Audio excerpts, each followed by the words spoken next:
Okay, good. Thank you, John. I prostrate to the Arya Triple Gem. Thus did I hear at one time the Bhagawan was dwelling on massive Vulture's Mountain in Rajagriha, together with a great community of monks and a great community of bodhisattvas. At that time, the Bhagawan was absorbed in the concentration on the categories of phenomena called profound perception. Also at that time, the Bodhisattva, Mahasattva, Arya Avalokiteshvara looked upon the very practice of the profound perfection of wisdom and beheld those five aggregates also as empty of inherent nature. Then through the power of Buddha, the Venerable Shariputra said this to the Bodhisattva, Mahasattva, Arya Avalokiteshvara: how should any son of the lineage train who wishes to practice the activity of the profound perfection of wisdom? He said that, and the Bodhisattva, Mahasattva, Arya Avalokiteshvara said this to the Venerable Sharadvatiputra: Shariputra, any son of the lineage or daughter of the lineage who wishes to practice the activity of the profound perfection of wisdom should look upon it like this, correctly and repeatedly, beholding those five aggregates also as empty of inherent nature. Form is empty, emptiness is form. Emptiness is not other than form. Form is also not other than emptiness. In the same way, feeling, discrimination, compositional factors, and consciousness are empty. Shariputra, likewise, all phenomena are emptiness, without characteristic, unproduced, unceased, stainless, not without stain, not deficient, not fulfilled. Shariputra, therefore, in emptiness, there is no form, no feeling, no discrimination, no compositional factors, no consciousness, no eye, no ear, no nose, no tongue, no body, no mind, no visual form, no sound, no odor, no taste, no object of touch, and no phenomenon. There is no I element, and so on, up to and including no mind element and no mental consciousness element. There is no ignorance, no extinction of ignorance, and so on, up to and including no aging and death, and no extinction of aging and death. Similarly, there is no suffering, origination, cessation, and path. There is no exalted wisdom, no attainment, and also no non-attainment. Shariputra, therefore, because there is no attainment, bodhisattvas rely on and dwell in the perfection of wisdom, the mind without obscuration and without fear. Having completely passed beyond error, they reach the end point of nirvana. All the Buddhas who dwell in the three times also manifestly, completely awaken to unsurpassable, perfect, complete enlightenment in reliance on the perfection of wisdom.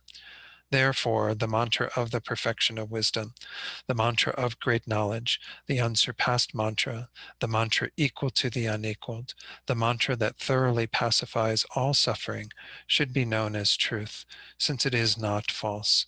The mantra of the perfection of wisdom is declared: Tayata Om Gate Gate Paragate Parasamgate Bodhi Swaha. Shariputra, the Bodhisattva Mahasattva, should train in the profound perfection of wisdom like that. Then the Bhagawan arose from that concentration and commended the Bodhisattva Mahasattva Arya Avalokiteshvara, saying, well said, son of the lineage. It is like that. It is like that. One should practice the profound perfection of wisdom, just as you have indicated. Even the Tathagatas rejoice. The Bhagawan having thus spoken, the Venerable Sharadvatiputra, the Bodhisattva, Mahasattva, Arya Avalokiteshvara, and those surrounding in their entirety, along with the world of gods, humans, asuras, and Gandharvas, were overjoyed and highly praised that spoken by the Bhagawan. We'll do the short mandala offering. Again, visualizing a vast pure offering that we're making to the Buddhas, the Gurus, all these holy beings, so we can receive their blessings and inspiration. This ground, anointed with perfume, strewn with flowers, adorned with Mount Meru, 4 continents, the sun and the moon. I imagine this as a Buddha field and offer it. May all living beings enjoy this pure land. Idam Guru Ratna Mandalakam Niryata Yami. And then finally, refuge in bodhicitta, as usual, once in English, twice in the Tibetan, bringing to mind these two thoughts. I go for refuge until I am enlightened to the Buddha, the Dharma, and the Supreme Assembly. By the merits I create through listening to the Dharma, may I become a Buddha in order to benefit all sentient beings.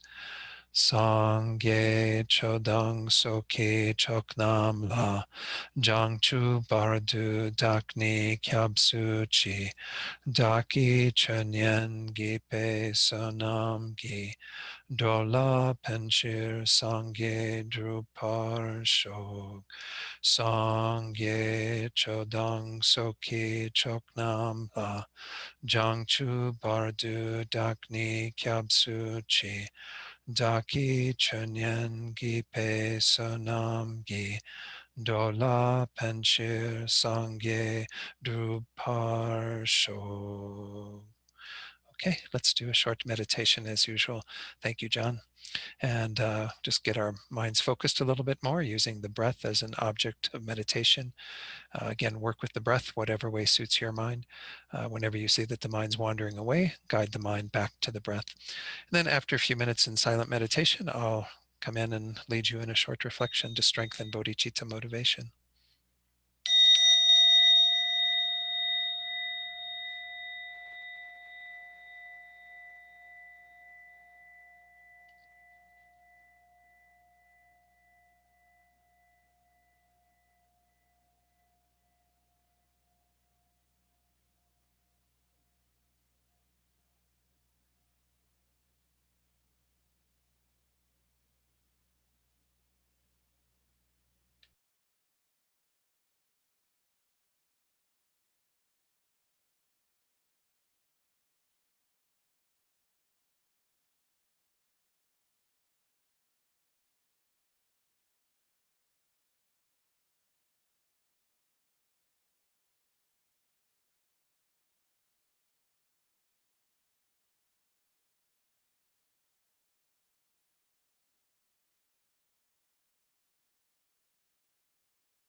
So now let's set our motivation for this class tonight.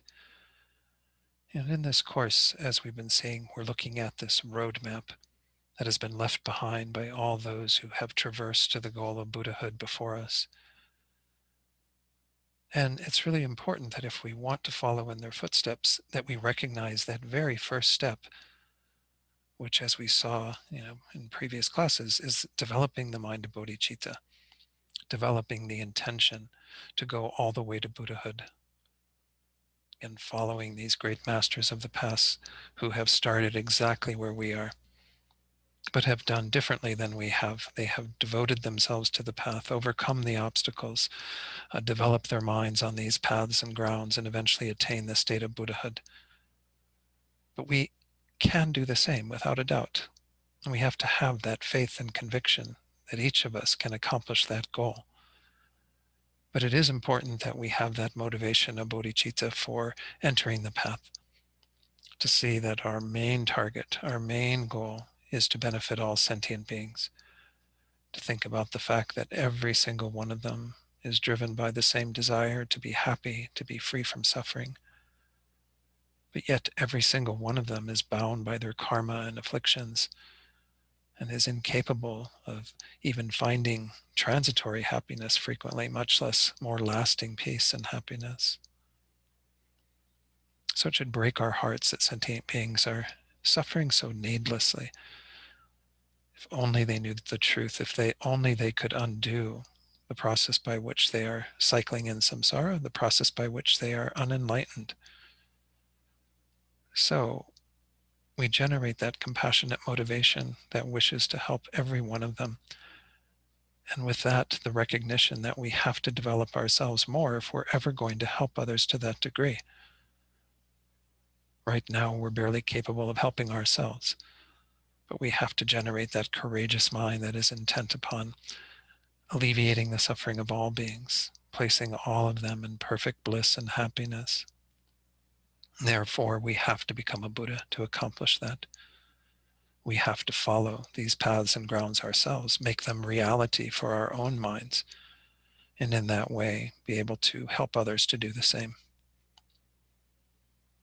So generate that mind of bodhicitta very strongly in your heart right now. So everything we do becomes a cause for that eventual result.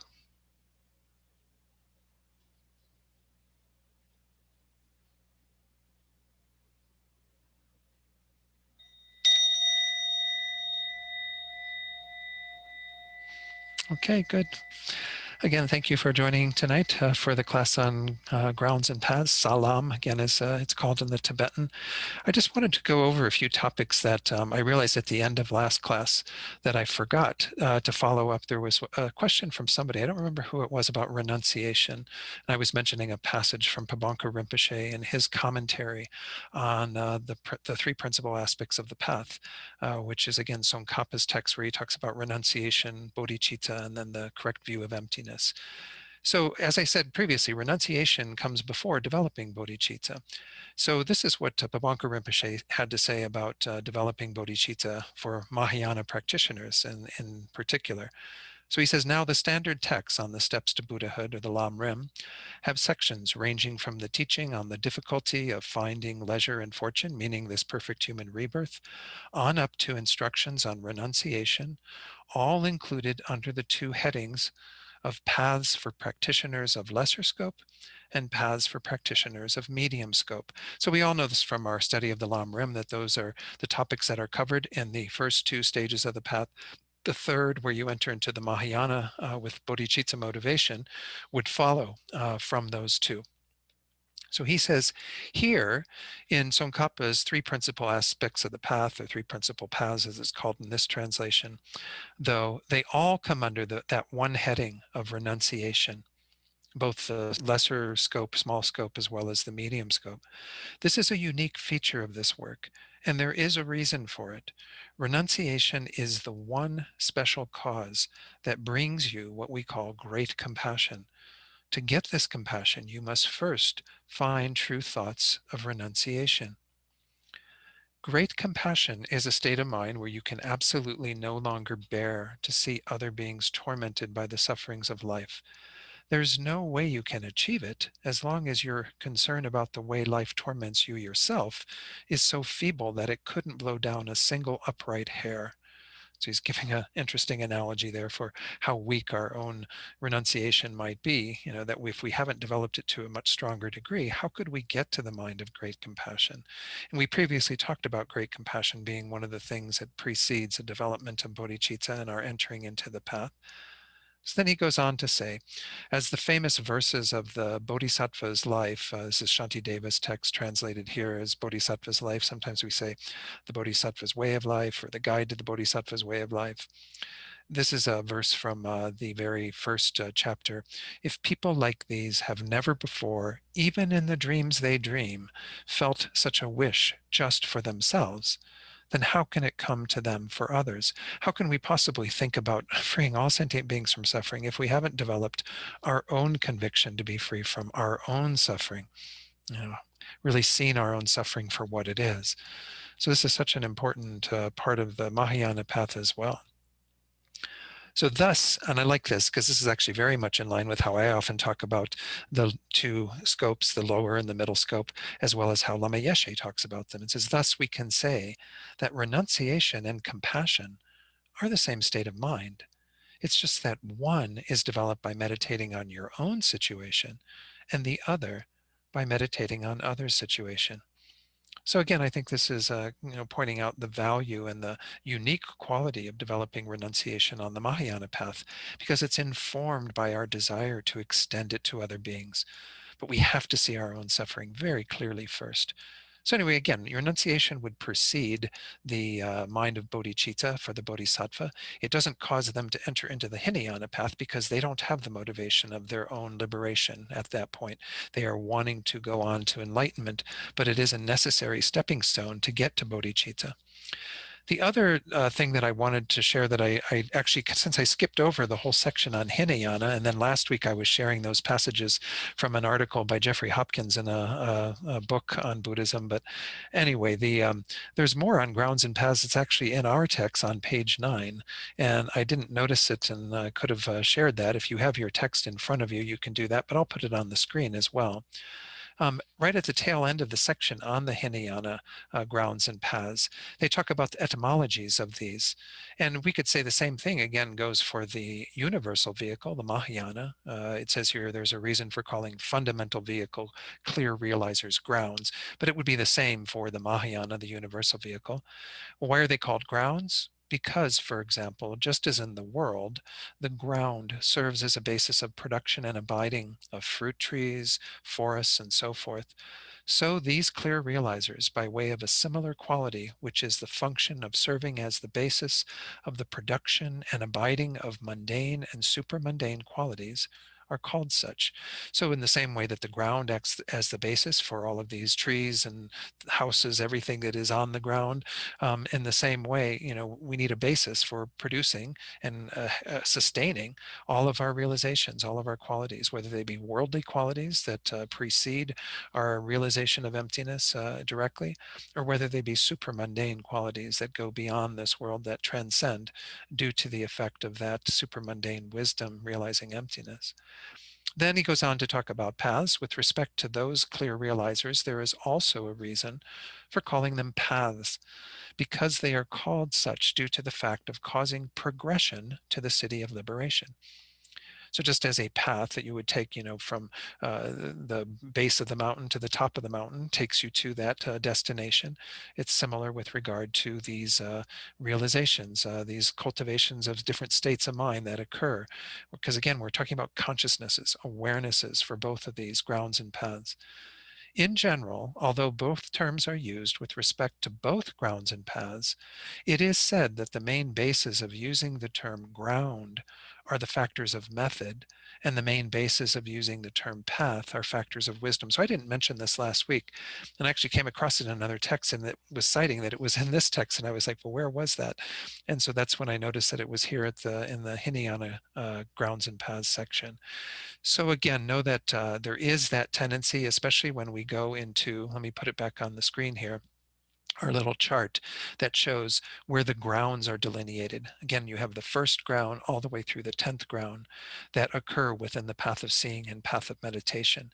And these you have already generated. Again, your direct realization of emptiness, your initial one to enter into the path of seeing. And again, most of what I'm going to say tonight is all with regard to the Bodhisattva who enters freshly into the Mahayana, who hasn't completed the Hinayana prior to entering into that path of the Mahayana.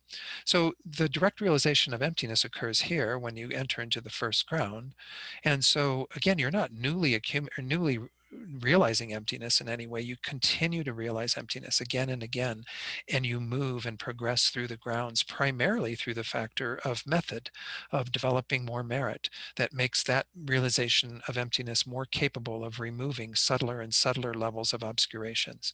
So again, we'll be getting into this in regard to once we get to the grounds. Hopefully we'll have time to do that with this class. We certainly have a lot to cover the more that I work with this material, because I'm trying to add in some of the peripheral material that comes also from the notes that Venerable what is Kelsang, can't think of her name right now anyway, that she put together in her little notes for the classes at Tushita. So in the last time we met, we went over the main outlines. Again, we're going to stay within part 2, which has to do with Mahayana grounds and paths. We looked at the definitions of these, which again were very scant, and that's why I had put in that additional material from Jeffrey Hopkins, where he cited Denma Locho Rinpoche and what have you. Then we went into the divisions, and we saw that there were the causal grounds, which are the 4 learner paths of the path of accumulation, preparation, seeing, and meditation. And then there's the result ground, the grounds of the Buddhas, which we will get to as well. Within the causal grounds, we saw that there are the grounds of Bodhisattva common beings, or what we usually call ordinary beings. Those are the path of accumulation and the path of preparation, which we're going to be continuing tonight. And then we go on to the grounds of Bodhisattva superiors. Again, the Sanskrit word is Arya. Those are those beings who have realized emptiness directly. And that occurs once more on the path of seeing, your initial realization. It continues all the way through the path of meditation. And then, of course, you become a Buddha. That would be the resultant ground. So again, there are 2 and 2 in terms of common beings, 2 for common beings, 2 for superiors. Within the causal grounds, those of common beings, we see again, path of accumulation, path of preparation. And within the path of accumulation, which is where we're at now, we were just beginning to discuss the 3 levels of the path of accumulation.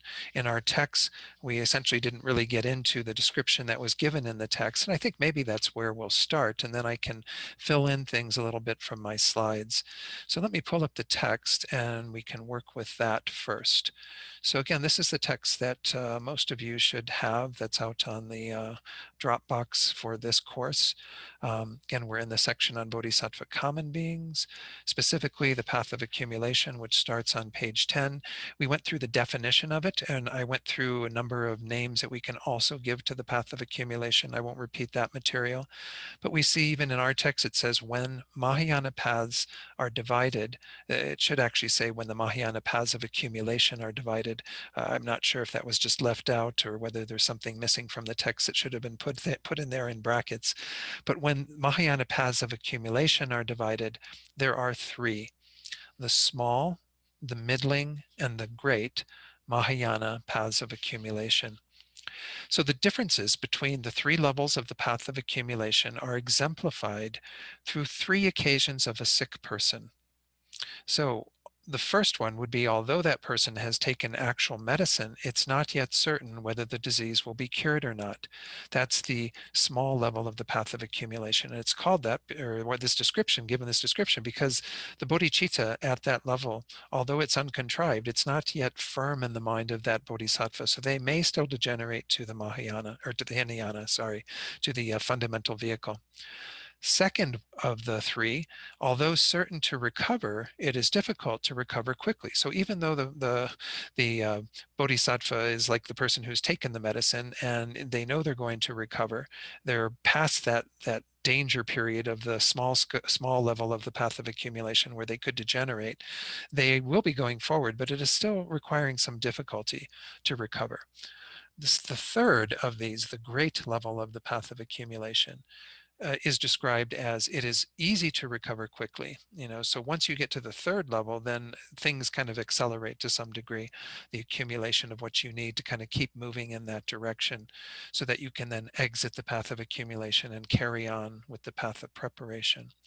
So just so, it's described here in our text, these three in terms of the actual levels.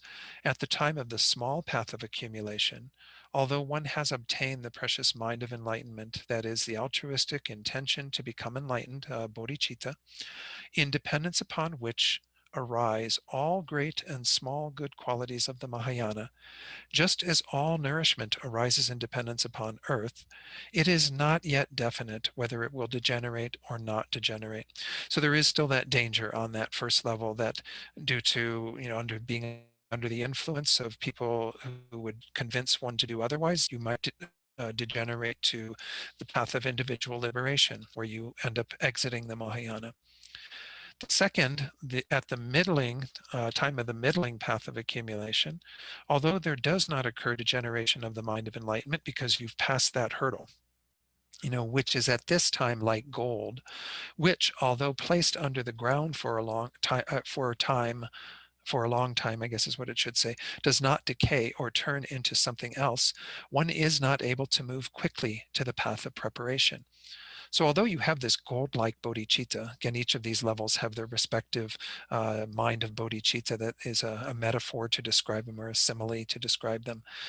Nonetheless, it's going to take some time to move quickly to the path of preparation. You're still not quite to that great level where things will proceed much more quickly. Then thirdly, at the time of the great path of accumulation, one's good qualities increase higher, like the daily increase of the waxing moon. And that's what the bodhicitta is said to be like at this stage, due to hearing precepts having gone by magical emanation before the Buddhas of the 10 directions, in dependence upon the meditative stabilization of the stream of Dharma, and therefore one is definite to move quickly to the path of preparation. So what happens is when you enter into the third level, we're going to see teachings, a description of this when we get to the slides, you have a meditative stabilization that's called the concentration of the stream of Dharma or doctrine, which allows you to receive even more teachings because you're receiving them from supreme emanation bodies that are manifesting in a variety of ways. They say at that point, statues will begin giving you teachings and all these sorts of mystical things start happening.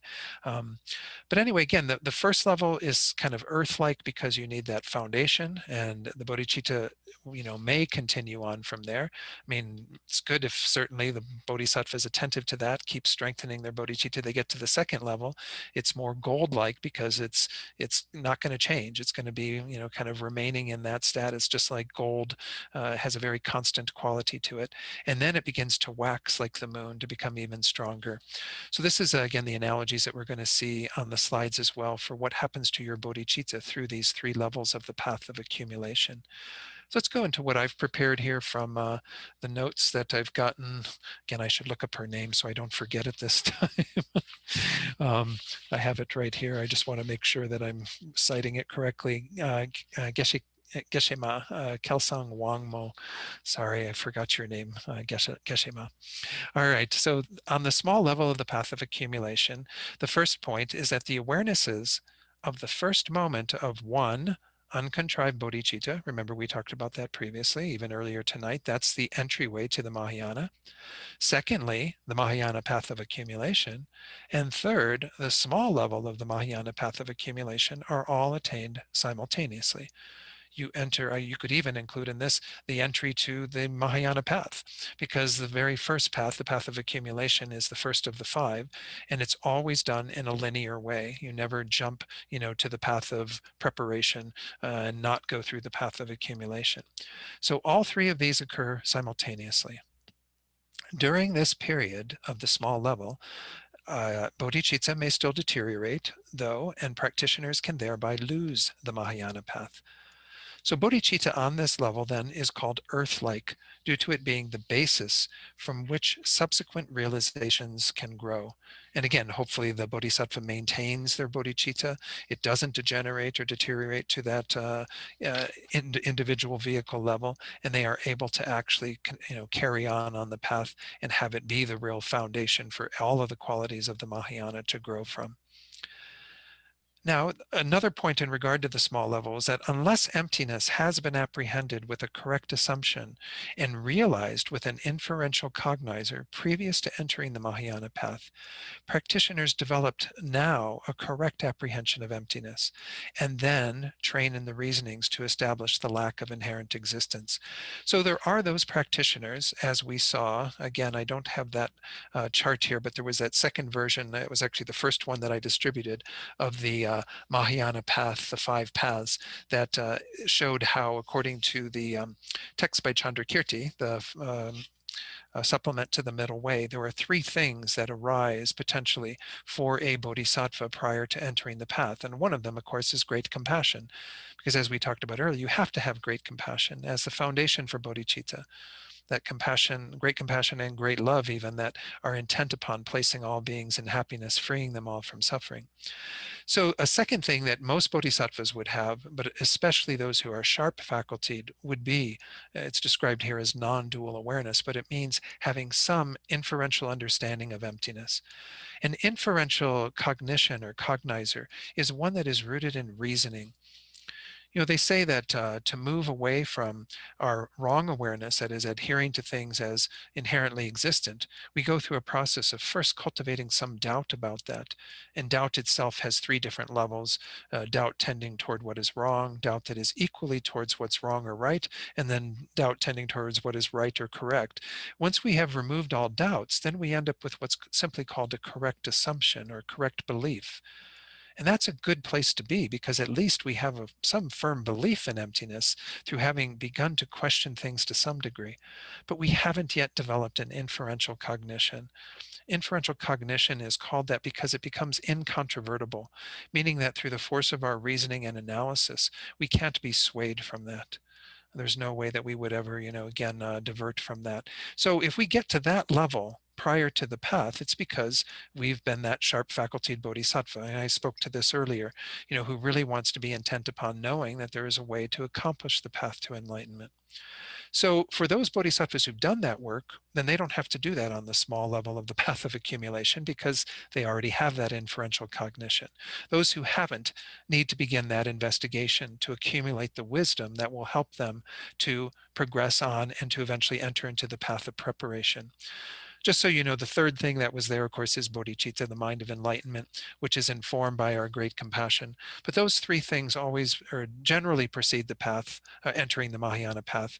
But of course, not all bodhisattvas are sharp facultied and investigating emptiness to that degree. And if we're one of those duller facultied bodhisattvas, that's fine. You can get very far on faith. So you need not worry about it, but know that the work still has to be done, as it says here, to develop your wisdom realizing emptiness to a much stronger degree that will act as a foundation for the finalizing of the path of accumulation and the movement forward to the path of preparation. So practitioners also meditate on bodhicitta, compassion, the 6 perfections, and so on, as they will throughout the learning path. So you'll see this repeated, in regard to some of the future paths, but I won't be repeating it with every single level. But just know that the bodhisattva is also engaged in many other activities, right? You have to work with the 6 perfections and developing concentration and developing your aptitude for practicing generosity and what have you. All right, now let's go on to the middling level. Bodhicitta on this level is called gold-like, due to it being so strong and stable that it will not be able to deteriorate anymore, so they will not lose their bodhicitta, nor the Mahayana path and their continuum. So again, on our chart, this was point C. I think I have to take the share off and then put it back on again with the PDF file. So let me go to this. Again, we had point A was what I was talking about, where you have these other things happening, including kind of a bodhicitta you're putting effort into, but making it effortless comes in point B, where you enter into the path of accumulation. That was what I'd mentioned earlier. Then here, point C, is where you actually have that gold-like bodhicitta, when you enter into the medium or middling level of the path of accumulation. At that point, as it says here at the bottom, it's the point where it is not possible then to fall to the Hinayana. Okay. So let's go back to what I had in my handout, or I mean my PowerPoint, and we'll go through that. If the inferential cognition of emptiness did not occur previously, it will need to be realized on this level at the latest in order to proceed to the great level. So it's the middling level where you would actually have to have, you would definitely have to have that inferential cognition we were talking about on the small level, but many people might develop it on the small level. Some may need more time to actually cultivate it, and they would have to do so on the middling level in order to enter into the great level, which again is the third of these levels. The Bodhisattva will also need to develop the meditative stabilization, which is a union of calm abiding and special insight on this level if it too had not been actualized previously. Some practitioners will engage in developing calm abiding and special insight prior to entering the path even. But calm abiding, as most of you know, refers to this concentration or meditative stabilization that engages its focal object, the object that it is meditating on, effortlessly and spontaneously through being conjoined with pliancy or suppleness. This is the quality that is the demarcation when you go through the 9 mental abidings, these degrees of fine-tuning the mind and its concentration, until you get to a place where you develop that pliancy, that suppleness that causes the mind of calm abiding to be manifest. And that mind is a very serviceable mind. That's what we mean by pliancy or suppleness. And the body even becomes serviceable. And you can engage in meditation on any virtuous object you choose effortlessly and spontaneously. You just turn the mind towards it, and that's it. You're meditating on emptiness or compassion or whatever.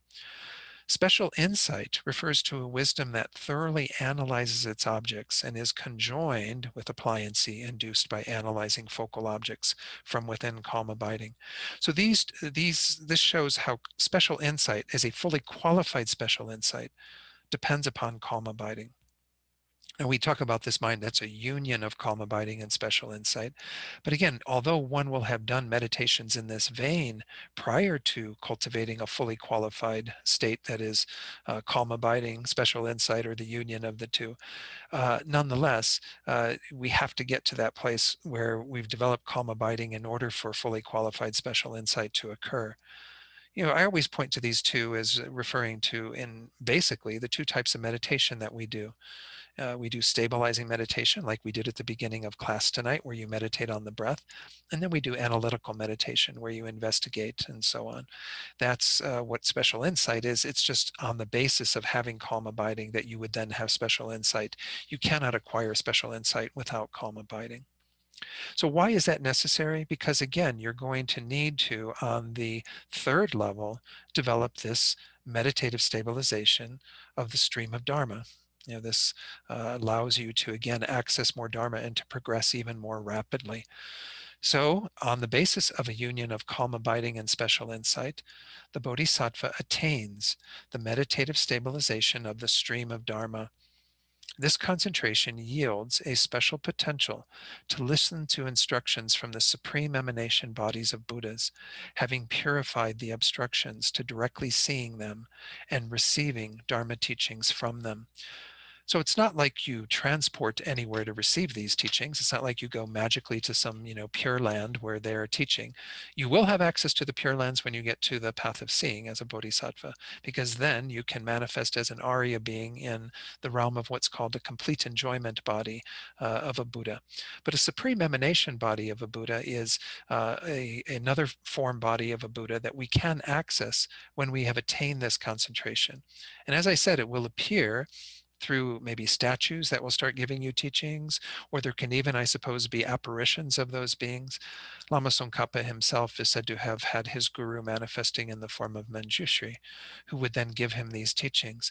And Manjushri actually gave him some of the most precious advice, that he needed to progress on his path of realizing emptiness. So I know this sounds a little woo-woo, a little out there, to hear these sorts of things, but gives us faith too, that when we achieve Buddhahood, that we have many ways to get to beings who need that assistance on the path, who need to be helped in that way. We can, of course, also help ordinary beings. Those are not done generally through supreme emanation bodies, though Buddha himself, Shakyamuni Buddha, was said to be a supreme emanation body. Usually we do that through other forms of emanation bodies. Buddhas would appear in the form of, somebody who helped somebody at a time when they needed some help. And that way, they relieved from their suffering and they had, this experience. But they often appear as teachers, of course. They often appear as other guides on our path. And those are all varieties of emanation bodies. But again, there's another form body we usually refer to as the complete enjoyment body, the Sambhogakaya, and we'll hopefully get to those too. They're at the tail end of our text, and we can talk a little bit more about what those emanations of a Buddha are like. But at this level of the path of accumulation, you do have access to those Buddhas in that form. And you receive, again, this stream of Dharma. That's what it means, is you can continually get Dharma from them. And of course, by this time, you've attained a pretty heavy level of concentration, so you don't need to sleep so much. You can devote your life to so much practice. That's why it's said to be like the person who's already certain to progress from their ill state to a state of good health, as opposed to somebody who it's not yet certain, or where it's certain, but it will take a long time. Well, now they're on the way out, and they will again develop a great amount of merit and wisdom that will allow them to progress to the path of preparation. So let's go back to the slides and carry on with what else is said here. To attain that meditative stabilization, the Bodhisattva must have accumulated merit over many eons, have pure view and pure morality, have heard many teachings, and have abandoned almost all of the 4 obstacles to awakening one's Buddha nature or Buddha lineage. The 4 obstacles, I got this from the teachings I had on the ornament of clear realization, Maitreya's text in the master's program from my teacher, Geshe Jampa Gyatso. So these obstacles are, first, to lack necessities for the practice of Dharma. Second, to have strong familiarity with delusions. Hopefully that's not applying to all of us, but we all have some familiarity with the delusions, that's for sure. To be connected to negative friends, this also becomes a great obstacle. And to be controlled by others, such as a ruler, king, what have you, a domineering partner, somebody who kind of keeps you from engaging wholeheartedly in your practice. So again, we see that these are obstacles that if we have overcome those, abandoned almost all of those, then we can, activate our Buddha nature, and by virtue of that, if we've got all these other qualities, then we will be able to attain that meditative stabilization as well. So know that it isn't a pure mechanical thing. Oh, I get this mind called union of calm abiding and special insight, therefore I have it. You also have to have a lot of merit. And again, merit, as we see, is a key part of the path. It's the second element of the path besides wisdom that we need to attend to as we progress. So due to this stream of Dharma, the Bodhisattva is able to intensify their practice of listening, contemplating, and meditating on the teachings they receive. Again, those are the 3 types of wisdom. And so even though on this path they are mostly working with listening and contemplating, they need to develop the wisdom arisen from meditation at the tail end of this path of accumulation to enter into the path of preparation. So at the same time, the Bodhisattva in the continuum of practitioners on this, Bodhicitta in the continuum of practitioners on this level has grown even stronger. At this level, it is called moon-like due to their qualities increasing continuously, just like the moon that waxes until it is full. And of course, don't carry the analogy over to it waning as well, because it doesn't wane. The Bodhisattva at this point, again, it would not wane in any way or diminish to the Hinayana motivation. Instead, it just continues to grow. There are actually 22 similes for bodhicitta throughout the path. And these were the first 3. again, earth-like, gold-like, moon-like, and we continue on. There's only going to be one for the entire path of preparation, but there are a number of them coming up as we go through this progress through the paths and grounds. Finally, on this level, the Bodhisattva will also need to train in cultivating the meditative stabilization that is a union of calm abiding and special insight, conceptually realizing emptiness. Now again, you would have preceded this with an inferential cognition of emptiness, but this is a much deeper realization of emptiness, as we're going to see when we get to the path of preparation. It's a much stronger mind. And it acts as the doorway that takes you to the path of preparation. So accomplishing that meditative stabilization will result in the conclusion of the path of accumulation and the commencement of the path of preparation. Your mental continuum goes from that path to the next path by virtue of that landmark. Again, this is on point D of our chart. And I've been referring mostly to this one that's more that I found that I had Mary put out on the Dropbox last week. So this is the one from Nalanda Monastery. So that's what I'm referring to here in terms of D. D is the union of calm abiding and special insight, observing emptiness. It's still conceptual. It's not a direct realization, but it's a very powerful mind because of the union of calm abiding and special insight. And as I was saying earlier, merit is a key part of all of this. You'll recall I pointed this out when we went through the chart initially, that there are 3 great countless eons of merit that needs to be accumulated. Now, it's not said that it absolutely requires that amount of time, but it's the amount of merit that would be accumulated in that amount of time. There are certain practices that can accelerate that. But to get through the path of accumulation to the path of preparation doesn't just require going through these mechanical steps of realizing emptiness and cultivating the union of calm abiding and special insight and so on. It also requires the amount of merit. And so when the merit is there and the realization is there, then one would cross over and enter into the path of preparation. So let's stop the share for a second and go to let me see if there was more on path of accumulation, and then if not, I want to see if there are some questions. Yeah, it looked like there were possibly some questions in the chat box. No, maybe not. Okay, great. All right, let's carry on then, and we'll deal with questions later. I just thought if there were some now that I would address those. So now we are moving on. In our text, we're on page 11. We're in the second outline within the grounds of Bodhisattva common beings. Those, again, who are still prior to the direct realization of emptiness. And again, that's for those who have not entered previously the Hinayana. So this is covered on pages 11 and 12. So I think maybe I will go through the text as well and then talk a little bit about some of the things that I have in my chart, or in my, I keep saying chart, in my PowerPoint presentation. So in our text, let me scroll up here so we can get it up on the screen. We have first the definition of a Mahayana path of preparation. In this case, it's a very brief one. We had a Mahayana clear realizer of the Dharma being the for path of accumulation. Here, it's a Mahayana clear realizer of the meaning. So I'm going to take a look at that in a moment when we go back to the slides. But there's some significance behind calling it the clear realizer of the meaning. Why? Because we're going beyond just the listening and contemplating the Dharma to actually getting at the meaning of it through our investigation and meditation, which is the wisdom arisen from meditation.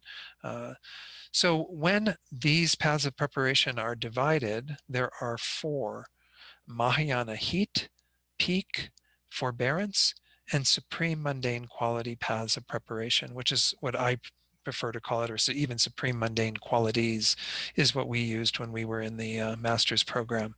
I think in Geshe Wangmo's text, she uses supreme dharma, but there's a reason why supreme mundane qualities describes it a little bit more, and I'll get into those in a moment.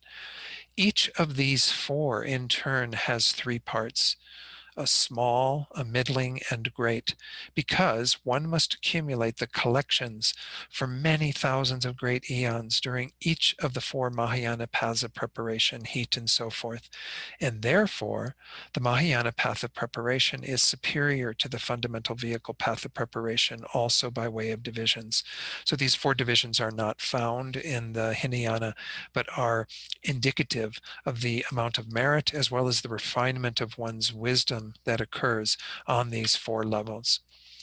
So then it goes on to say, as soon as one on the great path of accumulation attains a union of calm abiding and special insight observing emptiness, they then pass to the heat path of preparation.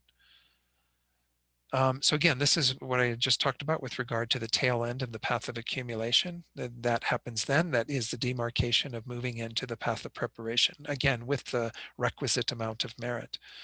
Moreover, positing the division, maybe actually stop here. Yeah, this is where we're getting into maybe something that will go a little bit deeper than what we want to start with. So let's go to my slides and I'll see what I've prepared here. Again, starting with definitions or the etymology of this. Last time I pointed out the etymology of the Soklam, which is the path of accumulation, because again, you're accumulating merit and wisdom to get to the next path. But you do continue to accumulate merit and wisdom throughout all the paths. But bodhisattvas who have entered this path, which is preparation, it means jor lam is how it's pronounced in the Tibetan, jor meaning to prepare, and path, of course, the word that we've been using, lam, throughout this. So those bodhisattvas who have entered this path of preparation are preparing their minds to be able to proceed to the next level, the path of seeing, upon which they will directly realize emptiness. So I'm realizing I left out some words as I went through this and prepared these slides earlier today. So again, those who have entered this path are preparing their minds to realize emptiness directly, which occurs in the 3rd path, which begins the path of the Bodhisattva superiors. An alternate definition of the Mahayana path of preparation, this comes from, again, the ornament text I quoted earlier, or that I was mentioning earlier, that is by Maitreya, gives a full exposition of the Bodhisattva's path in much, much more detail. It says, a Mahayana clear realization generated subsequent to a partial concordance with liberation. Remember that title? That was the title for the path of accumulation. That is included within the level of utilizing belief. Recall that when we went through the paths that are for a common being, they were defined as a bodhisattva's clear realizer, which is included within the grounds of activities of belief or utilizing belief. And that means it's the level of ordinary beings, those who have not attained the path of seeing. So it's just giving a definition that's describing where it's located. It's after the first path, path of accumulation, but it's still in the path of an ordinary being, that is utilizing belief, rather than on the path of a superior. So it's not a really, important definition, but sometimes this is how definitions are set out in these texts, is just to describe the demarcation of what it's subsequent to and what it is included within, or whatever other sorts of delineations might be required. Other names for the path of preparation, there are 3 of them. We saw Mahayana clear realizer of meaning in the definition we were given on page 11 of our text. We'll get to that shortly, but know that there's another term for it that's another partial concordance. You remember what that was referring to, was it has in accord with or in line with a portion of something. And here in the previous one, it had a partial concordance with liberation, which again was referring to the liberation that occurs on the path of seeing. Here we have a similar thing that's a partial concordance, but we're going to describe it with having a concordance with what we call definite discernment. And then the next one is a branch of definite discernment. Well, what do we mean by definite discernment? Definite discernment also refers to the path of seeing, which is called that because the criterion for entering the path of seeing is the direct realization of emptiness, having that definite discernment, an irreversible discernment of emptiness from which you will never move backwards. Again, you always will have that firmly in your mind and continue to develop that wisdom as you can continue on the path. That's why, again, definite discernment would be a perfectly fine description of the path of seeing. Again, with liberation, when we saw that earlier, it had to do with the fact that you begin the process of attaining liberation. There's a partial removal of things on the path of seeing. We'll get more to the path of seeing when we cover that in our text, which we may not get to till next week, but the path of seeing is coming up, and it's an important demarcation on our development of our minds. The Mahayana path of preparation is partially concordant with the path of seeing because although it does not realize emptiness directly, it does realize it with a meditative stabilization that is a union of calm abiding and special insight. In other words, a much more stable realization than what you had prior to that generally. Because on the path of accumulation, you aren't required to have that to enter into it. You develop it later, but you then, when you're observing emptiness, as we saw earlier, that's when you actually enter into the path of preparation. The branch of definite discernment, why is it called that? Well, the Mahayana path of preparation does have similarities to the path of seeing in terms of its engagement in observing emptiness with what is a very powerful mind, but not as powerful as what will occur on the path of seeing when that union of calm abiding and special insight is no longer perceiving emptiness conceptually, it's perceiving it directly. But the Mahayana path of preparation is the direct cause of the path of seeing.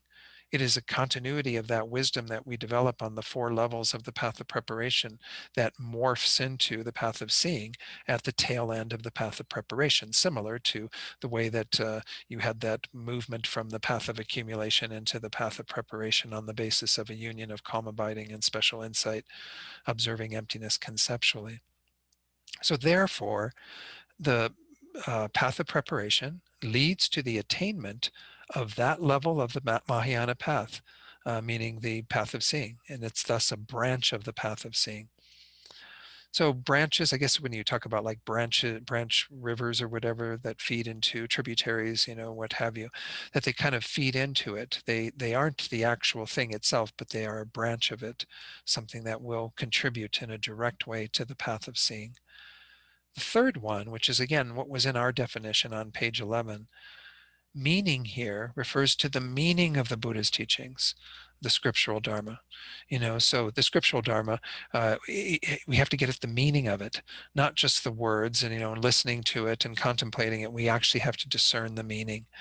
So the Mahayana path of preparation is a Mahayana clear realization, that is a Mahayana path, that has attained an experience arisen from meditation with regard to emptiness. So as I was saying earlier, and then we looked at the path of accumulation last week, it is primarily the 2 other types of wisdom that are essential as a basis. We have 3 levels of wisdom, if you will, but we start with a wisdom that arises from hearing, from listening. Just taking in the teachings. You can even again call that through reading, because many of us read Dharma texts, of course, to supplement our study. So anything where we're bringing that information in without doing a whole lot of processing of it, that's already some level of wisdom. But then we also, of course, need the wisdom that arises from reflecting, thinking about the teachings, actually digesting them, working them through in our own minds, and coming to understand what it is that these teachings are telling us, so that we can then do the work. And then once we get this union of calm abiding and special insight, we then begin the process of developing the 3rd level of wisdom, the wisdom arisen from meditation.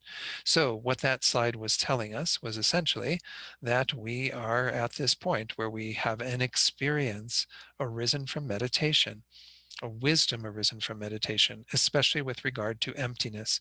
It's not to say that you won't have had any prior experience similar, but with regard to emptiness, that is the demarcation again, is a union of calm abiding and special insight, realizing emptiness conceptually.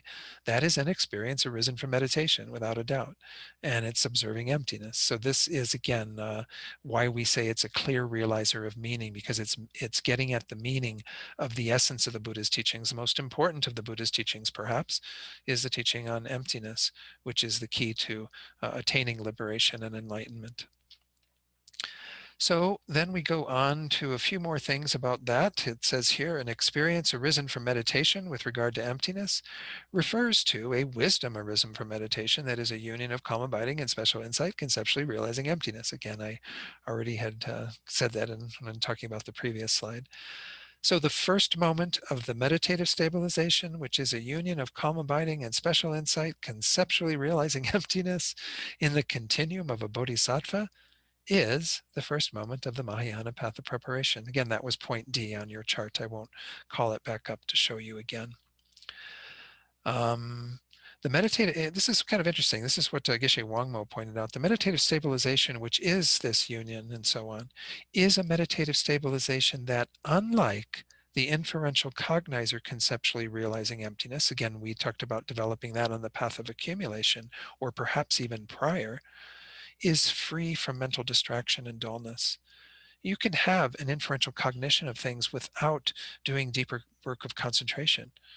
But here we're talking about something that's free of distraction, including, of course, excitement, which is the main obstacle to developing calm abiding, as well as laxity being the other main obstacle, which is derived from dullness in the mind.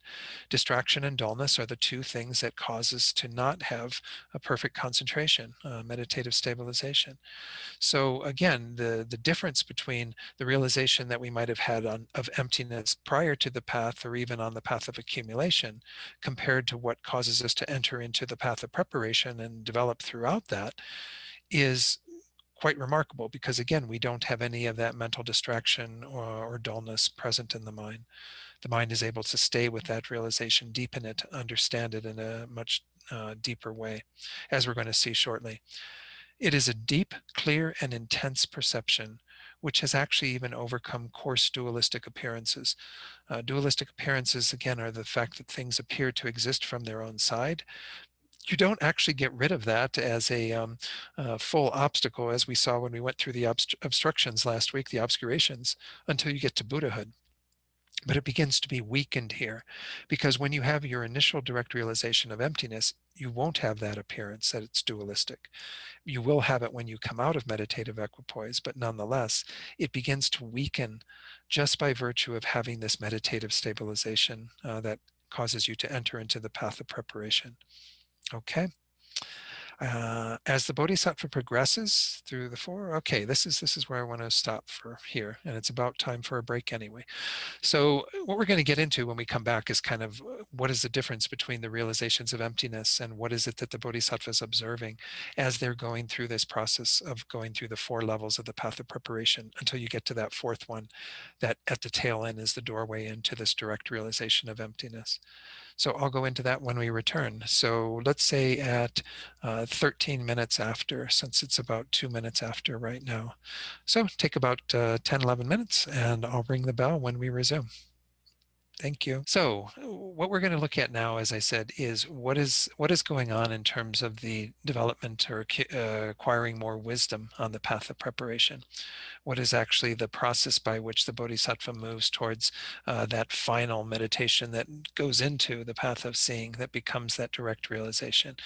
So I think what I'll do is go first to the text, and we'll go through what's in the text, and then I can go back and go through my slides. It seems to work fairly well because it sort of explains, it explains to some degree here, but then perhaps goes into more detail with what I have in the slides. So this huge paragraph that we have in front of us here that carries over, I think, even to the next page. It says, we read the first sentence previously already. The second sentence, it says, moreover, positing the division of the path of preparation into four, heat and so forth, by way of the stages of gradual diminishment of the elaborations of dualistic appearance at the time of setting in equipoise on emptiness, and by way of the stages of newly attaining a special capacity to overcome the four manifest conceptions of apprehender and apprehended as inherently existent, are the same in both the great and small vehicles. So what is happening here in terms of the movement of the Bodhisattva's mind towards that direct realization of emptiness is that there is a refinement in what they are observing and what they are removing the manifest conceptions of. Manifest conceptions are not removing the seeds then, because you don't begin the process of removing these obscurations. First you remove the acquired ones, the intellectually acquired on the path of seeing, and then you go into the innate. So what you're causing to happen here is a suppression of these conceptions of inherent existence. You're kind of suppressing your ignorance to some degree by virtue of your meditation on emptiness. And you're going to be doing that by way of looking at misconceptions of the apprehender, that'll be second actually, and then the apprehended. In other words, objects, apprehendeds, and subjects, apprehenders, awarenesses that are knowing objects. So we'll go into that in more detail in the slides. But then it says here, this is that one delineation that does sometimes occur in our text that kind of talks about how this would be different for the Bodhisattva who had previously traversed the Hinayana path and attained self-liberation. Remember, there are those people that do that, either the hearer path or the solitary realizer path, and they are beckoned into the Mahayana by a Buddha saying, they haven't completed all the work and they need to, get back on a path and do the additional work to become fully enlightened. But it says here then, because of that, the 4 Mahayana paths of preparation, heat and so forth, of one who has had previously the realization of a fundamental vehicle foe destroyer, in other words, they've completely removed the afflictive obstructions, must be posited in terms of boundaries which are a special mode of conjunction with the great waves of the 2 collections. They've already accumulated the wisdom, right? Because they've already, developed the wisdom that has completely removed the afflictive obstructions, but they haven't developed the requisite merit. This is the big holdup for those bodhisattvas, is that they enter into the path. They don't have to develop all these realizations of emptiness, but they will be kept from attaining the next stage, from accumulation to preparation to seeing and so on, by virtue of the merit that they need.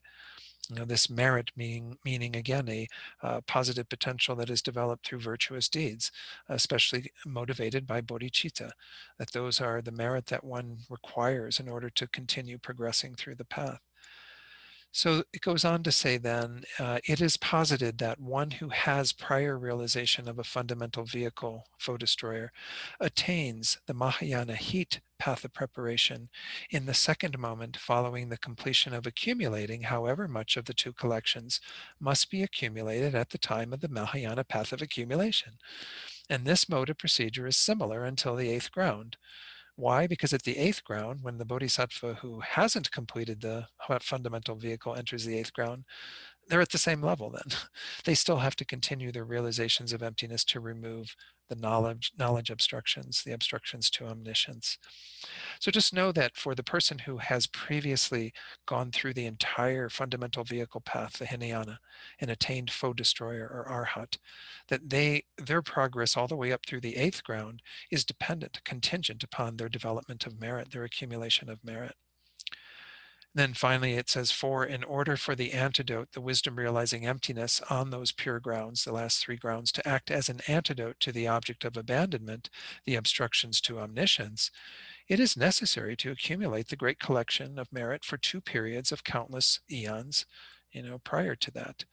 So let me show that in the chart. Oh, I could have kept it there. I forgot that the chart is up there. All I have to do is toggle back and forth on my PDF. Okay, so again, the first great countless eon would be accumulated through the first 2 paths that are the paths of common beings, ordinary bodhisattvas. The second great countless eon goes up to the 8th ground. When you enter the 8th ground, you have to begin your 3rd great countless eon. So for the person who's already removed all of these obstructions, that would be removed by the path of seeing and the first 7 grounds, or the first 6 grounds of the path of meditation. The first ground is on the path of seeing, but essentially, or most of it is. Anyway, the point is, once you get through the 7th ground, that would be the 2nd great countless eon of a merit. So up to that point, that person is going to have to accumulate all that merit. And then they would enter into the 8th ground on the basis of the merit they have accumulated, not the wisdom, because they had accumulated the wisdom prior on the Hinayana path. So again, that's all that was pointing out in that passage. So there is a little quote. I'm going to go ahead and finish off this section from our text, and then we go to the slides that will explain some of what I talked about earlier a little bit more deeply. Similarly, Gyaltsep Je, he was one of the disciples of Lama Tsongkhapa. So his great commentary on Maitreya's sublime continuum of the great vehicle, the Uttara Tantra, which is one of the texts that you study in the basic program as well, that goes into Buddha nature, the topic of Buddha nature. He says there, hearer and solitary realizer foe destroyers have realized directly both subtle selflessnesses. Nonetheless, at the time of entering the paths of the Mahayana, they definitely enter from the path of accumulation. This is because, by way of hearing and thinking, they initially settle well the limitless divisions of instances which are included within the accumulation of merit, then familiarize with those for one period of countless eons by way of mundane states arisen from meditation, and subsequent to that, attain the good qualities which are included within the first ground. Which would again be the qualities that we're going to see when we get to those. Again, I don't want to get into a full commentary on every word of this. It's saying the same thing. They need to clearly see what they have to do to accumulate the merit. Once they enter the path of accumulation, that will cause them to progress through that, to the path of preparation, path of seeing, enter into the grounds, continue to acquire the various realizations of those grounds in terms of the qualities that they would have on the basis of merit more than on the basis of wisdom, because they've already cultivated the wisdom that has removed all of the afflictive obstructions. Then it goes on to say, moreover, although a bodhisattva abiding in the four Mahayana paths of preparation, heat, and so forth, has not passed beyond the grounds of common beings, they are said to possess inconceivable good qualities. This is from the Cloud of Jewels Sutra, which says, even if a bodhisattva who abides on this ground, the Mahayana path of preparation, is a common being, which again, those who newly enter the path of the Mahayana path would be, they have thoroughly passed beyond the troubles of children and possess countless good qualities of meditative stabilization, retention, complete liberation, clairvoyance, and so forth. Again, I don't know all the reference of some of these, but again, because I think you're talking about different meditative stabilizations that would have occurred, retention, the ability to retain the teachings and what have you. Clairvoyances would be developed on the basis of concentrations and so on. So it's just pointing out that there's a lot of qualities that these beings have, even though they haven't yet become the uncommon being, no longer a common being. They're certainly superior to most of us who haven't even entered the path yet. All right, so I think that concludes our section on that. Yes. Let's go to the slides that will explain in more detail this whole idea of this diminishment of the dualistic appearance that occurs, as well as the realization of emptiness that becomes more and more refined. So, as was said in our text as well, as the Bodhisattva progresses through these four levels, dualistic appearances become increasingly subtle, the coarser ones falling away, and that subtler, there's still an appearance, some delineation of the subject that is the consciousness and the object that is being known. This is what we mean by kind of dualistic appearance in one way. Also, the dualistic appearance that is the appearance of inherent existence becomes less and less prominent for the Bodhisattva. Regardless, the clear appearance of emptiness on the path of preparation is not the same as that on the path of seeing, since emptiness is realized directly and non-dualistically on the path of seeing, whereas on the path of preparation, it's realized by means of what we usually translate as a generic image or a meaning generality. It's a donchi of emptiness. So what does this mean? This means, again, that when we've been talking about the conceptual realization of emptiness. Whenever you have the conceptual mind involved, it is always knowing its objects through what we call this donchi, this meaning generality, generic image. It's not just a visual thing. When we use the word image, it might make it sound like it's visual. But we can remember many different things and recall them in our minds. And once our conceptual mind begins to work with things, even those things we're experiencing right now, like the sound of the words that I'm making that you're receiving through your speaker on your headphone or on your computer or whatever, that you're then translating in your conceptual mind into concepts. That whole process is happening within what we call these meaning generalities, these generic images. This is the only way that conceptuality can get at its objects. It's a bit mistaken in that way, in that it thinks that it's working with the real object, but it's only working with an idea of the object. And we can do this again with any of the 5 sense objects, and we can also do it with anything we think of mentally. Like if I ask you to think of subtle impermanence right now, I was talking about it earlier, right? As a realization that could even occur prior to entering the path. Impermanence is referring to the momentary change that is happening with everything that arises from causes and conditions. Well, you're conjuring up a mental image of that, an idea of what that is, on the basis of your thinking mind, your conceptual mind.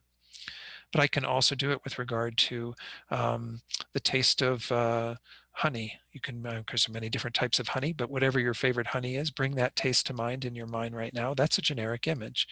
If I talked about the smell of a rose, well, you can bring that to mind, right? We've had all these things that we have a reference point for, but once the conceptual mind gets involved, it sort of takes a snapshot of it and then brings that to mind whenever we're working with it. That's a very static phenomenon. It's not changing. It's kind of an image that we have on the basis of that last experience. That's why we even, when we see somebody after a long period of time, our image of them was when they were much younger. We're like, oh my gosh, you've changed so much. Well, that's because we keep holding on to that image of who they were on the basis of the last sort of snapshot we took of them. Well, again, this is what's happening at this stage, is that the path of preparation is working with an idea of emptiness, which is strong enough to begin to, shake the rafters, begin to move us in the right direction, begin to even diminish some of this dualistic appearance. But nonetheless, it's still conceptual. That is what falls away when you achieve the path of seeing. And you've all heard this description before, I'm sure.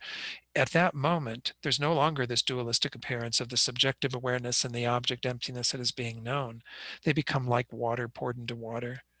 There's no longer any delineation of subjective awareness, object being known.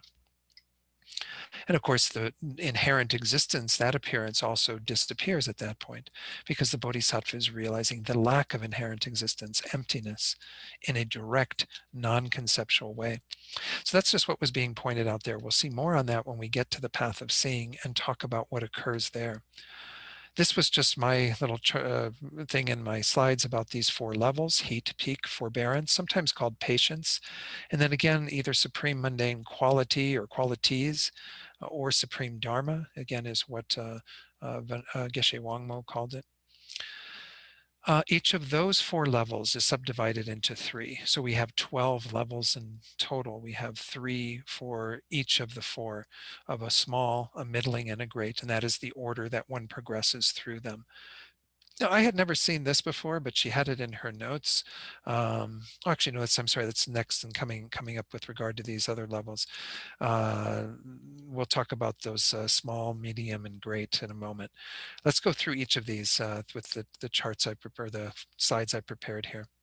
Heat level: the awarenesses of the first moment of the Mahayana path of preparation and the heat level of the Mahayana path of preparation are both attained simultaneously. Once more, just pointing out that nobody enters into, even those who've completed the Hinayana, they don't enter into the Mahayana path of preparation at the peak level or at this, tolerance or forbearance level. They don't enter it at, any of these other levels. They enter it at the heat level, just like they entered the path of accumulation at the small level. That is always your entryway, is that initial moment of that first level of that path, in this case, the heat level of the Mahayana path of preparation. The etymology of this level, why is it called heat, is that since the meditative equipoise directly realizing emptiness on the path of seeing is sometimes described as a fire that burns away or irreversibly eliminates our obstructions. They don't ever occur again. That first level occurs of that burning, and of course the burning becomes stronger as one continues on the path of meditation. So with entering the heat level, they are approaching that fire, since they are getting closer to that meditative equipoise, much closer than they were on the path of accumulation.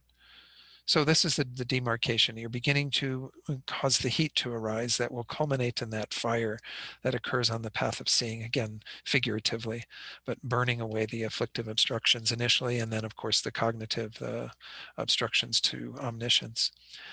As I said, the heat level is further divided into small heat, middling heat, and great heat. This threefold level, and this is the part I hadn't heard before, is interpreted in two ways. I always heard it just the second way, but I'm not even sure quite how to interpret the first one, as referring to practitioners of different mental faculties, having weak, middling, and sharp respectively, or B, as referring to the time when the levels were generated at the beginning, middle, and end respectively. I've always just heard of them delineated that way, that it's a small heat because that's produced first at the beginning, and then once one has accumulated enough wisdom, merit, one enters the middling, and then when you've accumulated even more merit, you enter into the great. It's just a timing thing. It just depends upon what's going on in the collection of merit primarily, though obviously the collection of wisdom is involved here too. But as referring to practitioners of different mental faculties, I guess you could say that that's referring to how your wisdom perhaps becomes more refined as you go through those three levels. You go from having the weaker faculties to having middling in respect to that level, and then sharp in respect to that level. But then, as we're going to see, those three levels occur for the other three parts of the path of preparation. And they give the same description, that they would be practitioners of different mental faculties. So I'm interpreting it that way. She didn't go into any more detail, so I'm not really sure whether that's a correct interpretation, but that does make some sense. Again, whether you're talking about the timing of it or whether you're talking about the force of mind, the faculties that are being developed through those three levels on each of the four levels of the path of preparation: heat, peak, forbearance, and supreme mundane qualities. The etymology of peak, the second one, is that it exceeds and is superior to the heat level. That's why it's a peak above it. It's the peak that you go up to. On this level, roots of virtue can no longer be severed by anger or wrong views. She just said anger in hers, but then Geshe Choni, in his commentary on Grounds and Paths, which is very, very short, he included wrong views. This is point E on our chart. Let's go back to our chart, toggle over to that. Here's the PDF files. Go back to the chart. Point E is when one enters into the peak or is on the peak. One has, let me scroll down a little bit and see how it's described there. Roots of virtue cannot be severed is all that it's described as there. But what severs your roots of virtue? The main two minds that sever your roots of virtue are very strong moments of anger. This is why we want to avoid anger. Remember in Master Shantideva's text in the very first verse of chapter 6, he talks about the great dangers of anger removing, eons of accumulated merit and what have you. This is our roots of virtue that can be destroyed by a mind that's a mind of anger, especially directed at a bodhisattva. So we want to be very careful not get angry at anyone, because we don't know the level of realization of other people. But if we have an inkling that it's a bodhisattva, well, then we have to be extremely careful, because anger could consume our roots of virtue and make them incapable of producing results. That's a pretty serious thing, because that is going to thwart our progress on the path greatly. The other one that is often delineated as reducing or causing an elimination of our roots of virtue would be the wrong view. And by wrong view, we're most especially talking about the wrong view that disbelieves in karma, that essentially says there is no such thing as the law of cause and effect. And by virtue of that, that's a pretty strong mind of non-virtue, because you're pointing away from what is actually the truth around karma and the necessity to attend to virtue on our path. So those are the two main things that you would no longer have the ability to have your roots of virtue severed by. Now that might lead to the question, well, does that mean that you never have a mind of anger and you never have a mind of wrong views? Well, potentially, but the point here is that you have protected your roots of virtue through the development of your mind to this degree that they won't be harmed by that. In fact, Geshe Choni said he didn't know if it was definite that those minds wouldn't arise. Oftentimes they point to much further along the path when you never have any, even just an inkling of anger arising, and that would be on the third ground when one perfects the perfection of patience, and when one has that surpassing practice of the perfection of patience. I guess that's a better way to word it, rather than perfects. We don't really perfect the perfections until Buddhahood, but nonetheless we get to a surpassing level on the various grounds, and on the third ground you no longer would have even a moment of anger arising. I think the analogy they use there, and we might see this in the text, is if somebody is like hacking away at your arm with, great malice, towards you, you would only have compassion for them. You wouldn't even get angry and upset at it for a second. So we have a ways to go to developing that. So it's hard to say if the Bodhisattva at this level would have that, because it seems like that occurs later on. But the point is here is that at that juncture, you would never have the severing of your roots of virtue, whether by anger or wrong views. The peak level is also divided into these three, and that can be interpreted in the same two ways as what we saw with heat, referring to the faculties or referring to the time. Then we have the forbearance level. The etymology of this level is that bodhisattvas during this level achieve a type of forbearance or endurance that is free from the fear that might be generated towards emptiness. They often talk about this, that when you really are understanding emptiness correctly, there's a tendency for fear to arise, because it goes so close to getting rid of everything that you've held on to as the I, the person, that you fear there's complete utter non-existence. And that, of course, would be a wrong view. That would fall into an extreme view of nihilism and negating that you exist at all. But nonetheless, it starts really threatening our strong sense of self that we've had since beginningless time. So we feel that kind of patience or endurance with regard to that type of fear. So we wouldn't be fearful in the space of realizing emptiness. From this level onwards, bodhisattvas have stable confidence that they can no longer be reborn in the lower realms through the power of contaminated karma and delusions, which of course is what we are subject to if we're not Arya beings, or at least beings on this level, the forbearance level. Certainly, and also on the path of seeing, you would have greater control over your rebirths. As it says there, you may still choose to be reborn in the lower realms in order to benefit sentient beings who abide there. But this is point F on our chart. Maybe I don't need to pull up the chart again to show you that. You can look at that chart, and it shows for the forbearance level of the path of preparation that you are no longer reborn in the lower realms again. And that's the idea of through the force of karma and delusions. These factors have been kind of inactivated by virtue once more of the realization of emptiness and the merit that you've accumulated. At that point, you haven't attained a direct realization, but nonetheless, you are very powerful in terms of what you've accomplished up to this stage. That too is divided into small, middling, and great in the same two ways that we talked about before. Supreme mundane qualities, again called supreme Dharma by Venerable, Geshe Wangmo.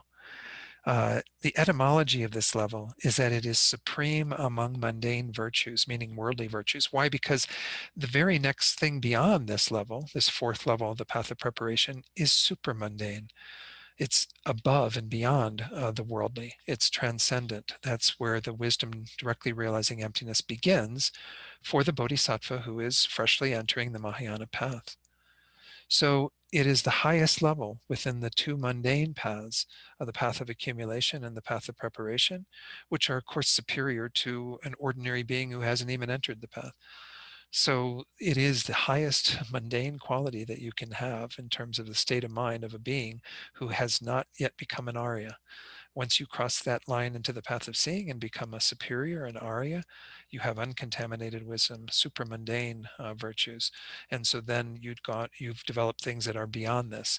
But in terms of mundane, this is the ceiling. This is how high you can go. So the supreme mundane qualities too is divided into small, middling, and great, and you can interpret it the same ways again in terms of the faculties that, as I assume, must be strengthened from a weaker mode to a middling mode to a supreme superior mode in order to get through the three levels. So let's look at what goes on in terms of this realization of emptiness. It says here the four levels of the path of preparation are the same in realizing the emptiness of inherent existence and in having clear appearance of emptiness. They've got the correct meaning of emptiness. You would have to have that to enter into the path of preparation. It is appearing clearly, and that is what you are realizing. But again, you're realizing it conceptually. Specifically, the Bodhisattva meditates on emptiness to overcome the manifest conceptions of the apprehended and the apprehender as truly or inherently existent. So what does all that mean? First, let's talk about manifest conceptions. These various manifest conceptions of inherent existence are suppressed throughout the path of preparation. This means that the Bodhisattva is able to reduce or diminish the extent to which they are under the influence of ignorance, but are not yet able to remove them, meaning the delusions, the ignorance and its seeds and so on, through a true cessation, which only occurs with the path of seeing and beyond. And we have continued cessations of various levels, as we saw last week when we talked about those, and as we'll see going forward through the path of seeing and into the path of meditation. So these manifest conceptions are the way that the seeds of ignorance manifest. They become apparent in our mind and how we are clinging to things as being inherently, intrinsically existent. You suppress those. You cause them not to appear through the force of the wisdom you're generating on this path. But you can't get rid of them utterly, because you don't yet have a non-conceptual realization of emptiness. You don't have that super mundane path. Everything is still mundane, it's still worldly. And by virtue of that, you can suppress a lot. In fact, even developing the deeper concentrations that come after calm abiding suppress the manifest afflictions to a large degree. But in order to remove them, you need something stronger. But nonetheless, this is what the Bodhisattva is doing at this level, is beginning to diminish the way that their mind of ignorance would arise much more habitually prior to this by meditating on these two things, apprehendeds and apprehenders. So apprehendeds are simply objects of experience or objects of awareness, while apprehenders are experiencers or awarenesses. In other words, subjects. I mean, if you really just want to say simply, we could talk about subjects and objects. We're going to work with objects first and then go on to subjects. So there are two manifest conceptions of the apprehendeds as inherently existent, and there are two manifest conceptions of the apprehender as inherently existent. So those apprehendeds and apprehenders, they're each going to have two more within them. It makes four. How convenient. We have 4 levels of the path of preparation. So this is how it goes through this. And again, I'm going to talk about it. I don't know that I can answer, real in-depth questions about these things, but I can answer some, hopefully. In general, it is said to be easier to realize that something is not an inherently existent apprehended than it is to realize that something is not an inherently existent apprehender. Now, some of you may wonder, if you were in the Heart Sutra class, we talked about how realizing the selflessness of persons is easier than realizing the selflessness of phenomena that are not persons. Well, that is in general true. And when one works with the initial cognition of emptiness prior to all of this, which one would have done either prior to the path or on the path of accumulation, you are encouraged to work with the person first, and then to work with phenomena other than the person. But in general, it is said to be easier to realize the objects lacking inherent existence than the subjects, at least at this level of one's progress. Therefore, it is also easier to undermine conceptions holding apprehendeds, objects, as inherently existent, than it is to undermine conceptions holding apprehenders as inherently existent. Okay?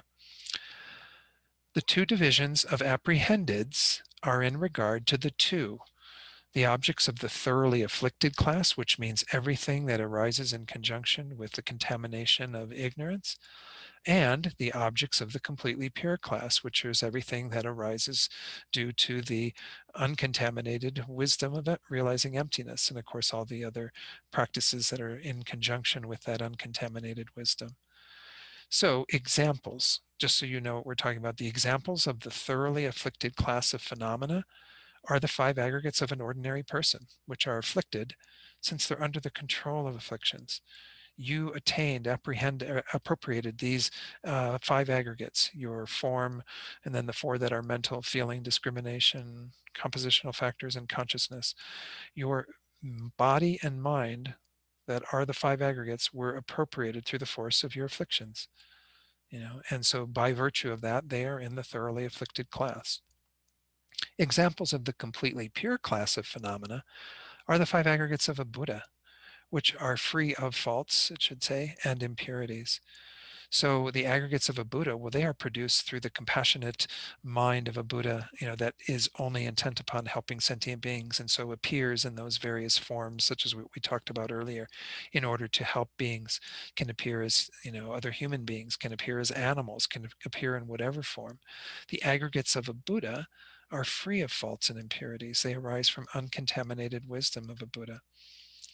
All right, so the manifest conceptions of apprehendeds is holding objects in the thoroughly afflicted and objects in the completely pure class as inherently existent. That's what we mean by a manifest conception of an apprehended, is that you're holding some object, whether it be an object that is part of our samsaric experience in general, or an object that is removed from all of that, that is beyond all of that, such as the body of a Buddha, to be inherently existent. That's all that we mean. I mean, it's a lot of words to say essentially, in ignorance, grasping at this type of object or that type of object. That's essentially what we mean. It is said to be easier, now going on to how we kind of delineate those with regard to the first 2 of the 4 levels. It is said to be easier to realize the lack of inherent existence of thoroughly afflicted phenomena than the lack of inherent existence of completely pure phenomena. I'm not sure why. Maybe it's harder to even be aware of completely pure phenomena. Again, this is all based on Geshe Wangmo's notes, and I have not, again, been privy to as much of this, or if I did study it in my studies in the master's program, it's buried underneath. I don't know what all's happened since then. So anyway, this is the way it's delineated, is that we start with the thoroughly afflicted. So therefore, it's easier to realize that thoroughly afflicted phenomena are not inherently existent apprehendeds than to realize that completely pure phenomena are not inherently existent apprehendeds or objects. So therefore, it's easier to undermine conceptions holding thoroughly afflicted phenomena as inherently existent apprehendeds than to undermine conceptions holding completely pure phenomena as inherently existent apprehendeds, which again is what the Bodhisattva is trying to do here. They want to undermine these manifest conceptions that are holding apprehendeds, objects, first to be inherently existent, and within them, first the thoroughly afflicted class, and then secondly the completely pure class. This is where the Bodhisattva is going to start developing their understanding of emptiness to a greater degree. So on the heat level, the Bodhisattva meditates on emptiness to overcome the manifest conceptions of inherent existence regarding the apprehended objects of the thoroughly afflicted class. That was all of those preceding slides were to get us to this one, where we can understand that what's going on the heat level is that specific meditation, emptiness of these apprehended objects that are in the thoroughly afflicted class, such as our own contaminated aggregates and so on. On the peak level, the Bodhisattva meditates on emptiness to overcome the manifest conceptions of inherent existence regarding the apprehended objects of the completely pure class. Still within the category of apprehended objects, apprehendeds, but nonetheless in a different class of phenomena. Okay, now, having gone through that, you might wonder, well, what is it for the next 2? And we do have a slightly different delineation, because now we're talking about subjective awarenesses, apprehenders. So the 2 divisions for apprehenders are in regard to the 2. The awareness that apprehends substantial existence and the awareness that apprehends imputed existence. So just as we saw with the other 2, there's one that is sort of dealing with the afflicted, the thoroughly afflicted class of phenomena, and the other with completely pure. Here we're dealing with something that is apprehending substantial existence, which of course doesn't exist, and the awareness that apprehends imputed existence, which is how things actually do exist. So the examples of the awareness that apprehends substantial existence, number 1 there, are awarenesses perceiving the person as substantially existent. Substantially existent in Prasangika Madhyamaka, it means the same as inherently existent. But in the lower schools, it has a slightly different meaning. But it means to have, again, some substantial way of abiding, existing as its own substance. And the person doesn't have that. Even in the lower schools, they would say it doesn't have that. But again, it's a slightly different definition. Examples of the awareness that apprehends imputed existence are awarenesses that perceive a person is an imputed existent. And again, in the end, in Prasangika Madhyamaka, we say that a person, as well as all phenomena, are merely imputed. Everything exists as an imputation. In the lower schools, they would say the person is an imputation, and there are some others that are imputed, but they wouldn't say that they're merely imputed. They wouldn't go so far as to say that, because again, they adhere to other levels of existence that Prasangika negates. That's a whole nother topic. That's a Venerable George topic in terms of the tenets that he's teaching on Friday. So, to sum up this, what we just talked about, the manifest conceptions of apprehenders is holding, one, awarenesses that apprehend substantial existence, and two, awarenesses that apprehend imputed existence as inherently existent. So the manifest conceptions are these apprehenders that hold those two things, those two awarenesses, to be inherently existent. It sounds weird. It's like these are conceptions of awarenesses, but they're holding those awarenesses to be inherently existent. Whereas before, with the first two, it was a conception of objects, things that are known by awarenesses. Here it's the actual awarenesses that are being held to be inherently existent, just delineated by virtue of what those awarenesses are apprehending themselves. So as before, it is said to be easier to realize the lack of inherent existence of awarenesses perceiving substantial existence rather than the lack of inherent existence of awarenesses perceiving imputed existence. So there is a degree of difficulty with imputed existence that isn't there for substantial existence. Therefore, it's easier to realize, this is the bottom point, that awarenesses perceiving substantial existence are not inherently existent apprehenders, than to realize that awarenesses perceiving imputed existence are not inherently existent apprehenders. Again, I can't tell you all the ins and outs of the degrees of difficulty of these things. It's difficult just to get the meaning out of these words sometimes. But therefore, it is easier, as we did before, to undermine the manifest conceptions holding awarenesses perceiving substantial existence as inherently existent apprehenders than to undermine conceptions holding awarenesses perceiving imputed existence as inherently existent apprehenders. You may wonder, what is all this for, to go through all this? It's just, again, showing that the Bodhisattva throughout these four levels is removing all of their conceptions, or at least suppressing them, not causing them to appear, of objects and subjects as inherently existent, and dividing those into two categories, whether there is an apprehension of an object of the thoroughly afflicted class or the completely pure, and whether there is an apprehension of a subjective awareness that is conceiving of substantial existence or conceiving of imputed existence. Okay, so naturally then on the last two levels, on the forbearance level, because it's easier to realize the emptiness of the inherent existence regarding to the apprehender perceiving substantial existence, that's what they meditate on. They overcome those manifest conceptions. On the supreme mundane qualities level, the Bodhisattva meditates on emptiness to overcome the manifest conceptions of inherent existence regarding the apprehender perceiving imputed existence. So all four of these are a refinement of the Bodhisattva's view of both objects first and then subjects to finally arrive at the last moment.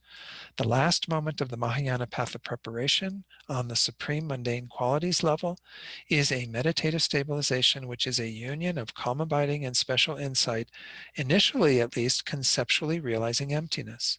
If it's on the path of preparation, it's still conceptual.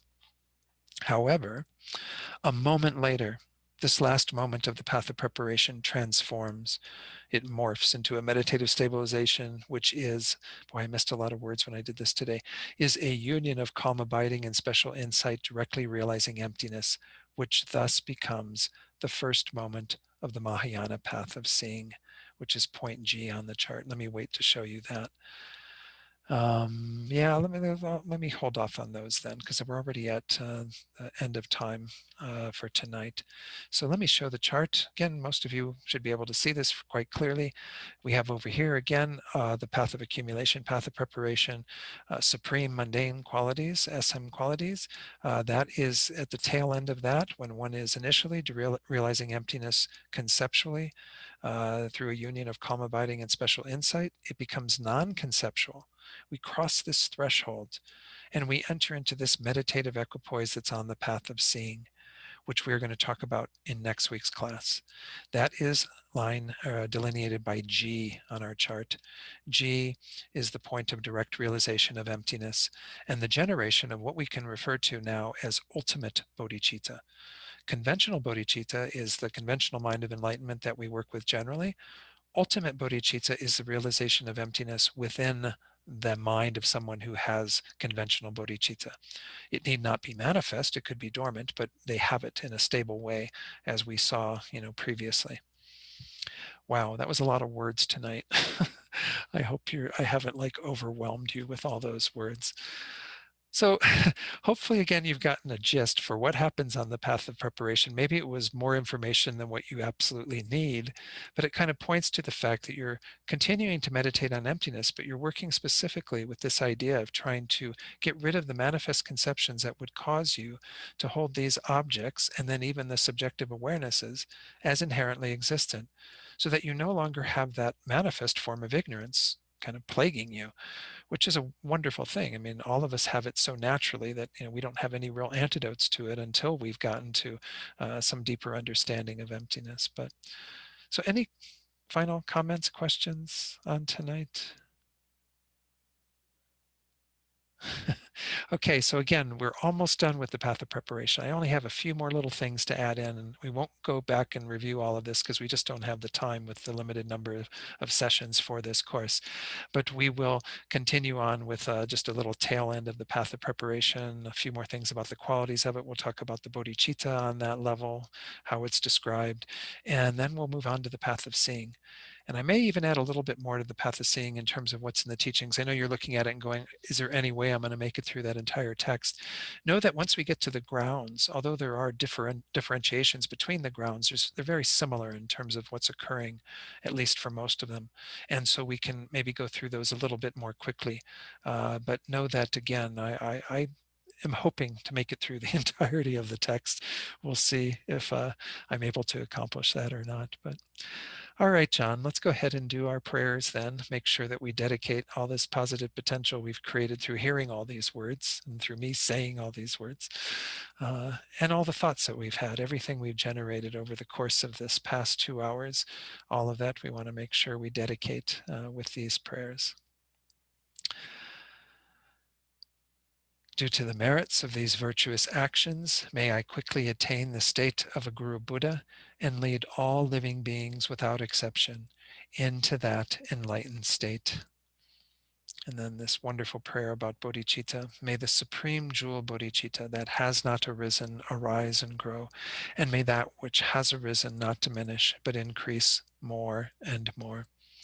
Then the prayers for our precious teachers, as usual, extend this out to all other spiritual guides so they too have good health and long lives, and that others who are their disciples, their followers, will also benefit from their presence. The wish-granting, wish-fulfilling jewel, source of every single benefit and happiness in this world, to the incomparably kind Tenzin Gyatso, I beseech, may all your holy wishes be spontaneously fulfilled. And then for Rinpoche, you who uphold the subduer's moral way, who serve as the bountiful bearer of all, sustaining, preserving, and spreading Manjunath's victorious doctrine, who masterfully accomplish magnificent prayers honoring the three jewels, Savior of myself and others, your disciples, please, please live long. And then lastly, Tenzin Osalhita, Venerable One, to you whose kindness exceeds that of all the conquerors for those wanderers in far-off places, especially the West, mindful of your loving concern for us in intentionally descending again into a family of a far distant land, we make this request. O Lama, please, please live long.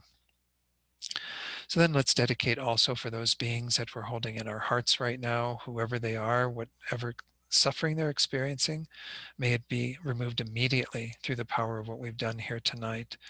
And then also may they find everything that is conducive to help them to attain true peace and happiness. And may all beings find perfect peace and happiness through what we've done here this evening. Thank you all so much. And I hope this was, I hope I didn't mess up words through here. There were so many words, as you can tell from this explanation. But I think, yeah, we'll have one more really complicated bit with the path of seeing potentially, because I want to go through some of the other things that happen with the path of seeing, the 8 forbearances and 8 knowledges. But I'm not sure. I might get overwhelmed by that and not be able to present it myself. So we'll see. But anyway, it's good to see you all. Everyone, please stay safe and healthy. And I'll see you again soon. Thank you, Don.